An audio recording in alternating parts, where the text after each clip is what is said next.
नमस्कार। देश काल में आपका स्वागत है। मैं हूं मुकेश कुमार। दोस्तों, दिल्ली चुनाव के नतीजे बहुत हैरान करने वाले नहीं रहे हैं, क्योंकि एग्जिट पोल ने बहुत सारे संकेत दे दिए थे और ज़मीन से जो रिपोर्ट्स आ रही थी उनमें भी लग रहा था कि केजरीवाल को अब बचना मुश्किल है, उनकी सरकार का दोबारा आना मुश्किल है और केजरीवाल खुद भी संकट में फंसे हुए हैं।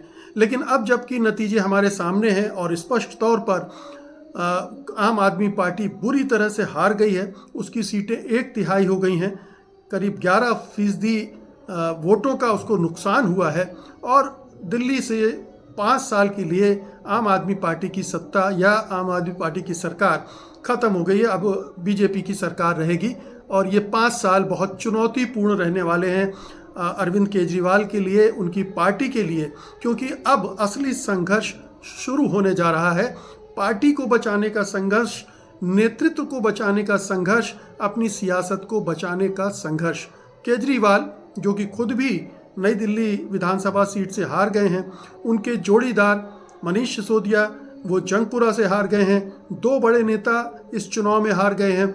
अब उनका नेतृत्व भी प्रश्नों के घेरे में आ गया है। कहाँ तो अरविंद केजरीवाल अपनी पार्टी के लिए जिताऊ नेता थे, यानी केजरीवाल के नाम पर वोट पड़ रहे थे, केजरीवाल के नाम पर सरकार बन रही थी और केजरीवाल के नाम पर पार्टी की सारी गतिविधियां चल रही थी। लेकिन अब आलम यह है कि अरविंद केजरीवाल खुद चुनाव हार गए हैं और उनकी पार्टी भी चुनाव हार गई, जबकि वो लीडिंग फ्रॉम द फ्रंट जिसको कहते हैं, उस तरह से चुनाव में अपनी पार्टी की अगुवाई कर रहे थे और सारे फैसले ले रहे थे। हमेशा वो सारे फैसले लेते रहे हैं। शुरुआती दौर को छोड़ दें, अन्ना आंदोलन, उसके बाद जब पार्टी गठित हुई थी उस समय तक छोड़ दीजिए, लेकिन धीरे धीरे पार्टी पूरी केजरीवाल सेंट्रिक हो गई, वही सारे फैसले लेते थे और सारी पार्टी उन पर निर्भर हो गई थी।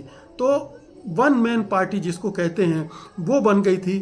न कोई विचारधारा थी पार्टी की, एजेंडा भी बहुत साफ सुथरा नहीं था। गुड गवर्नेंस की बात वो करते थे, किसी हद तक पहले टर्म में दिया भी उन्होंने, दूसरे टर्म में फिर वो धीरे धीरे उनकी वो छीजने लगी, उनकी क्षमताएं और उनकी कुशलता और उनका जो अपना अहंकार, दंभ था, बड़बोलापन था और यूँ कहिए कि अपनी एम्बिशन कि वही देश के सबसे बड़े नेता अपने को मानने लगे थे। मोदी के बाद सबसे बड़ा चैलेंजर अपने को घोषित करने लगे थे और बाकी पार्टियों को और ख़ास तौर पर कांग्रेस पार्टी को वो बार बार नीचा दिखाने की और नुकसान पहुंचाने की कोशिश देश भर में करने लगे थे। तो अब उस राजनीति पर बहुत ज़बरदस्त तरीके से ब्रेक लग गया है। केजरीवाल के लिए ये बहुत बड़ा झटका है, बहुत बड़ा संकट है, क्योंकि पार्टी अब कैसे चलेगी ये एक बड़ा प्रश्न चिन्ह खड़ा हो गया। उसका अस्तित्व बचेगा कि नहीं बचेगा। ये सही बात है कि बहुत सारे राजनीतिक दल इस दौर में से गुजरते हैं, उभरते भी हैं, दोबारा से सत्ता में भी आते हैं, लेकिन क्या केजरीवाल ऐसा कर पाएंगे? क्या वो अपनी पार्टी को, पहली और अव्वल तो ये बात है कि क्या वो इसको एकजुट कर पाएंगे? क्योंकि ये साफ है कि मोदी शाह उनकी पार्टी को एकजुट नहीं रहने देंगे। पहले भी तोड़ चुके हैं, अभी 8 विधायक वहाँ से टूट कर गए थे। अब वो फिर कोशिश करेंगे कि आम आदमी पार्टी को पूरी तरह से नष्ट भ्रष्ट कर दें। उनके पास बहुत सारी इसके लिए हथकंडे हैं, तरकीबें हैं, ईडी सीबीआई हैं। जब उनके फ़ोन जाएंगे तो कौन कौन विधायक है जो आम आदमी पार्टी में रहना चाहेगा और बीजेपी में नहीं जाना चाहेगा या अरविंद केजरीवाल का साथ देगा। तो ये अरविंद केजरीवाल अब धीरे धीरे अकेले भी पड़ सकते हैं। बहुत सारे विधायक, नेता उनका दामन छोड़ सकते हैं। बहुत सारे लोग अब वापस अपने जो पुराने काम धंधे हैं उसमें लौट सकते हैं, क्योंकि बहुत सारे लोग तो इस उम्मीद से आए थे कि वैकल्पिक राजनीति देंगे, नए तरह की राजनीति देंगे जो साफ़ सुथरी होगी, भ्रष्टाचार नहीं होगा, उसमें नैतिकता होगी, आदर्श होंगे। और वो सब धीरे धीरे पिछले 7-8 सालों में अरविंद केजरीवाल ने उनकी तिलांजलि दे दी थी। अब उनके सामने बहुत बड़ा कहना चाहिए अंधा मोड़ आ गया है। वहाँ से आगे बढ़ना, वहाँ के आगे के लिए कोई उनके पास रास्ता उन्हें खोजना होगा और ये बहुत बड़ी चुनौती, मतलब एक तरह से नए सिरे से उन्हें अपनी राजनीति खड़ी करनी पड़ेगी। दूसरी बात यह है कि राष्ट्रीय राजनीति में भी उनका एक कद बन गया था और इंडिया गठबंधन में भी एक वो मजबूत नेता के तौर पर थे। और इसी दम पर उन्होंने दिल्ली चुनाव में कांग्रेस को अलग थलग करने की कोशिश की। दूसरे जो क्षेत्रीय नेता है उनका सहयोग लिया, उन्होंने आगे बढ़कर उनको सहयोग दिया और कांग्रेस को पीछे धकेलने की कोशिश की। लेकिन कांग्रेस इस कोशिश में थोड़ा सा खड़ी हो गई और उसने जमकर चुनाव भी लड़ा। बाद के दौर में, शुरू में बेशक नहीं लड़ पाई हो, और उसने नुकसान भी पहुंचा। ये माना जाता है कि जो उसे 6.5-7% वोट मिले हैं, अगर वो मिलकर लड़ते तो हो सकता है कि आम आदमी पार्टी को 8-10 सीटें और मिल जाती। और ये तो अरिथमेटिक का सवाल है, जब केमिस्ट्री भी मिलने लगती है तो चीज़ें भी बदलने लगती हैं और उसका जो इम्पैक्ट है वो बढ़ जाता है। तो उस इम्पैक्ट का भी असर होता तो शायद ये कम सीटें तो कम होती, लेकिन क्या पता अरविंद केजरीवाल सरकार बनाने में भी कामयाब हो जाते, अपनी सरकार बचाने में कामयाब हो जाते। तो अरविंद केजरीवाल बहुत बड़े संकट में फंस गए हैं। उनकी पंजाब की जो सरकार है वो भी संकट में फंस गई है। क्या पता पंजाब की यूनिट केजरीवाल के नेतृत्व को ही मानने से इनकार कर दे। क्या पता नेतृत्व को माने, लेकिन वो जिस तरह से आदेश देंगे उनको हुक्म हुदूली शुरू हो जाए। क्योंकि पंजाब का चरित्र भी अलग है, वो दिल्ली की सुनता नहीं है।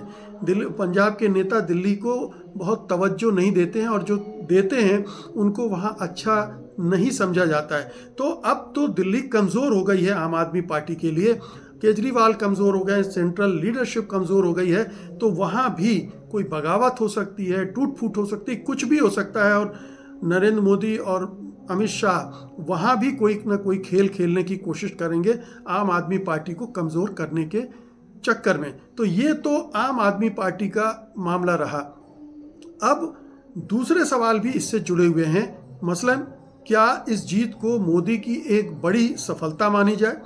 मैंने कुछ दिनों पहले एक कार्यक्रम किया था कि अगर दिल्ली में मोदी जीतते हैं तो वो बड़ी जीत नहीं होगी। मोदी अगर केजरीवाल जीतते हैं तो वो बहुत बड़ी जीत होगी, और अगर हारते हैं तो बहुत बड़ी हार होगी।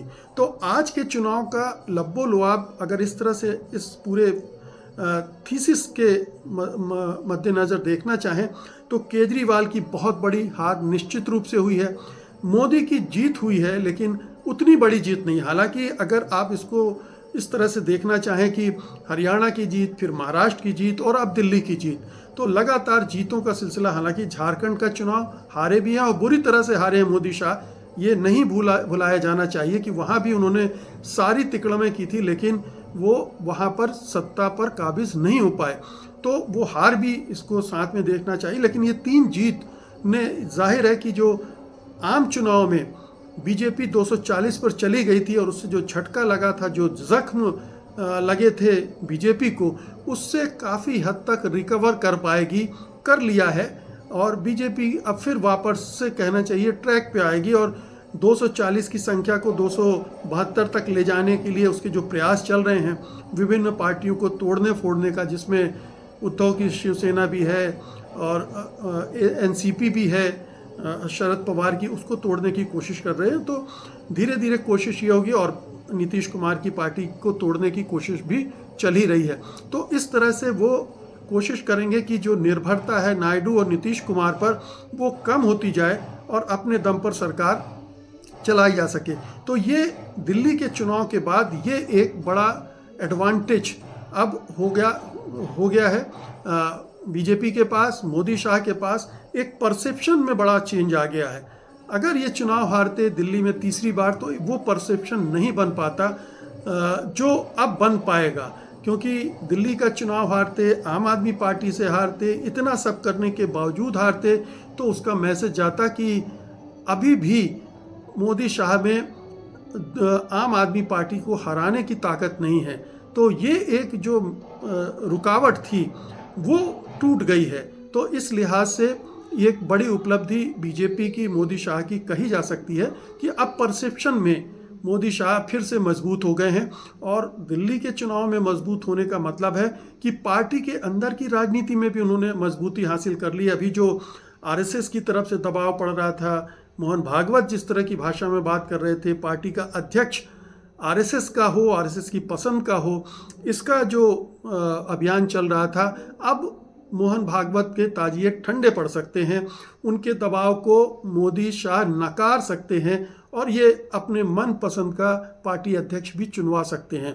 तो ये एडवांटेज और ये गेन है मोदी शाह का इस चुनाव से। अरविंद केजरीवाल ने क्या खोया, मोदी शाह ने ये गेन किया है। तो ये दो पक्ष हो गए। तीसरा पक्ष है कांग्रेस। कांग्रेस अगर एक भी सीट जीत लेती तो ये उसका गेन होता, लेकिन वो कोई सीट नहीं जीत पाई है, एक भी सीट जीत नहीं पाई है और इसलिए उसका भारी नुकसान माना जाएगा। ये और बात है कि करीब 2-2.5% वोट उसने अपने बढ़ा लिए हैं। उस वोट बैंक से उसको बहुत बढ़ने से बहुत फ़ायदा नहीं होगा, लेकिन उसके लिए बहुत बड़ी उपलब्धि ये है कि अरविंद केजरीवाल तबाह हो गए। अरविंद केजरीवाल कमज़ोर पड़ गए हैं, उनकी पार्टी कमज़ोर पड़ गई है और अरविंद केजरीवाल और आम आदमी पार्टी जो खड़ी हुई थी, दरअसल वो कांग्रेस का वोट था, उस पर खड़ी थी। तो अगर आम आदमी पार्टी, केजरीवाल कमज़ोर होते हैं तो ये कांग्रेस के लिए एक बहुत बड़ा अवसर है आगे बढ़ने के लिए, अपनी खोई हुई ज़मीन हासिल करने के लिए। वो अगर ठीक से संघर्ष करेगी, ठीक से कूदेगी, तो ये इस मौके का फ़ायदा उठा सकती है। उठा पाएगी या नहीं उठा पाएगी ये और बात है, क्योंकि कांग्रेसियों को तो हाथ में थाली में रख कर आए तभी खाने की आदत है। वो खुद ज़मीन तैयार करके फसल उगाकर खाने वाले लोगों में अभी तक नहीं रहे हैं। अब राहुल गांधी की कांग्रेस अगर बदल जाए, उसमें एक नया जोश, एक नया संघर्ष की क्षमता पैदा कर दी जाए, तो ये दिल्ली का चुनाव कांग्रेस पार्टी के लिए भी एक रास्ता खोलता है दिल्ली में, चूँकि उनके पास एक अच्छी लीगेसी है। शीला दीक्षित का जो 3 टर्म थे उसमें दिल्ली में बहुत काम हुआ था, उनके पास एक मिसाल है। और दिल्ली में कुछ एक नेता भी हैं जिनको अगर ठीक ढंग से पुश मिलेगा केंद्रीय नेतृत्व का, तो रिवाइवल दिल्ली में संभव है। ठीक है, 6-6.5% से 40% पहुंचने में टाइम लगेगा, लेकिन ये टाइम राजनीति में कुछ भी हो सकता है।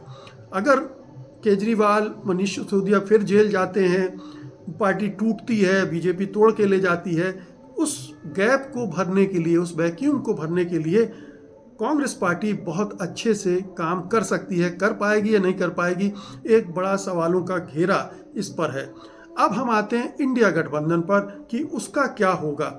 इंडिया गठबंधन के लिए ये जो फैसला है दिल्ली का, इसे आप अच्छा भी मान सकते हैं और बुरा भी मान सकते हैं। बुरा इस सेंस में है कि एक और चुनाव हारने के कारण, इंडिया गठबंधन के एक घटक का एक चुनाव और हारने के कारण इंडिया गठबंधन के बारे में मैसेज खराब जाता है। क्योंकि इंडिया गठबंधन की हार इसलिए भी हुई कि उसने एकजुट होकर चुनाव नहीं लड़ा। तो एक मैसेज टूट फूट का तो पहले ही चला गया है, मतभेदों का चला गया है। फिर हार के बाद इंडिया गठबंधन के हाथ से एक और स्टेट भी चला गया है। तो इंडिया गठबंधन के लिए ये एक झटका इस तरह से है, ये परिणाम बुरा इस लिहाज से है। लेकिन अगर आप दूसरे तरह से देखें कि इंडिया गठबंधन में अरविंद केजरीवाल एक बड़े इरिटेंट थे, बड़े कहना चाहिए कि बदमज़गी पैदा करने वाले अंदाज में काम कर रहे थे। वो इधर उधर का भिड़ाना, गुटबाजी करना, कांग्रेस को अलग थलग करना, बाकी दलों के साथ दोस्ती बढ़ाना, उनको अपने साथ रखना, ये तमाम चीज़ें कर रहे थे। उसकी वजह से इंडिया गठबंधन आगे नहीं बढ़ पा रहा था। और न केवल वो, बल्कि ममता बनर्जी भी यही कर रही थी और इनके चक्कर में अखिलेश यादव और दूसरे नेता भी करने लगे थे।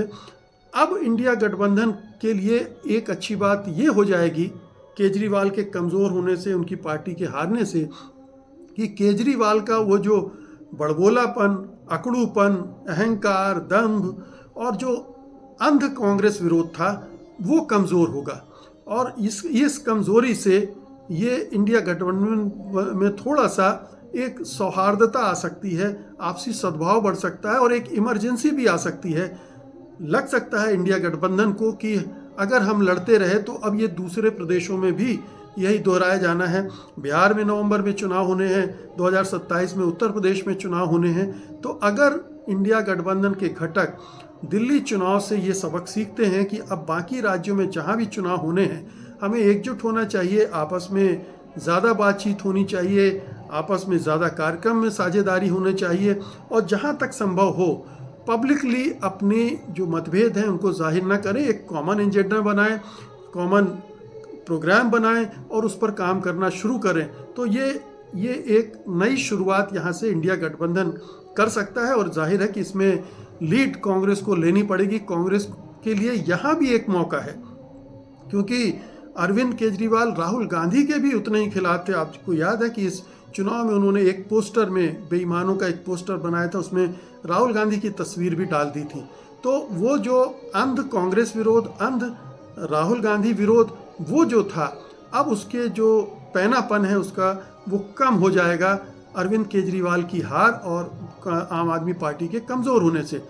इसका लाभ लेकर अगर कांग्रेस पार्टी लीड लेती है इंडिया गठबंधन को एकजुट करने में, उसके कार्यक्रम को बनाने में, उसके एजेंडा को तय करने में, सभी दलों का सहयोग हासिल करने में, एक नेटवर्किंग पर जोर लगाकर, और दूसरी तरफ अपने को भी रिवाइव करने का, खासतौर से जिन राज्यों में बीजेपी के खिलाफ वही अकेली पार्टी है उसी को उससे भिड़ना है, उन राज्यों में भी इंडिया गठबंधन के सहयोगियों की मदद लेंगे तो शायद ये इंडिया गठबंधन के लिए भी, कहते हैं ना कि ब्लेसिंग इन डिस्गाइज, बुरे में भी अच्छा, ये एक तत्व उसमें से निकल सकता है और वो उसका इस्तेमाल कर सकते हैं। कर पाएगी या नहीं कर पाएगी अभी तक ये कहना मुश्किल है, क्योंकि कांग्रेस ने बार बार ये अवसर गंवाया है।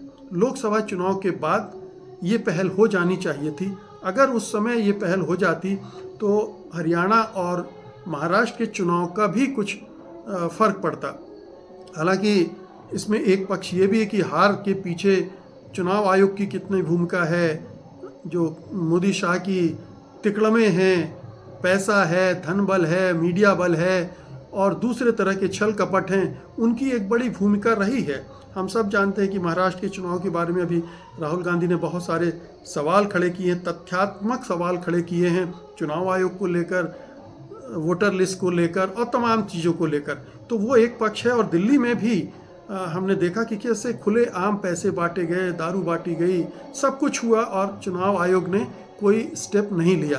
तो ये देखने की बात है कि इंडिया गठबंधन अब एक तरफ चुनाव आयोग से लड़ना, केंद्र सरकार से लड़ना, इंडिया गठबंधन को एकजुट करना, अपने को रिवाइव करना, एक बड़ा एजेंडा उसके सामने है और एक बड़ा अवसर है और बड़ा अभी एक समय भी उसके पास है, क्योंकि अब तुरंत नवंबर तक कोई बड़ा चुनाव नहीं है। तो बिहार पर फोकस कर सकते हैं और पूरे देश में फोकस करके अपने को एकजुट कर सकते हैं, और ये अगर कर सके तो इसका बड़ा फ़ायदा मिलेगा आने वाले चुनावों में। ये केवल राहुल गांधी की जिम्मेदारी नहीं है, मल्लिकार्जुन खड़गे की जिम्मेदारी नहीं, बल्कि इंडिया गठबंधन के जो दूसरे बड़े नेता हैं उनको भी ये सबक लेना चाहिए, चाहे वो ममता बनर्जी हों, चाहे शरद पवार की पार्टी हो, चाहे तेजस्वी यादव हों, चाहे अखिलेश यादव हों, स्टालिन वगैरह तो साथ हैं ही, उन्होंने कभी इस तरह की बदमज़गी पैदा करने की कोशिश नहीं की है। तो ये सब करना होगा और इसलिए बहुत ज़रूरी है कि इंडिया गठबंधन इस इलेक्शन के नतीजों से सबक सीखे और आगे की अपनी रणनीति बनाए। बहुत बहुत शुक्रिया आपका, धन्यवाद, नमस्कार।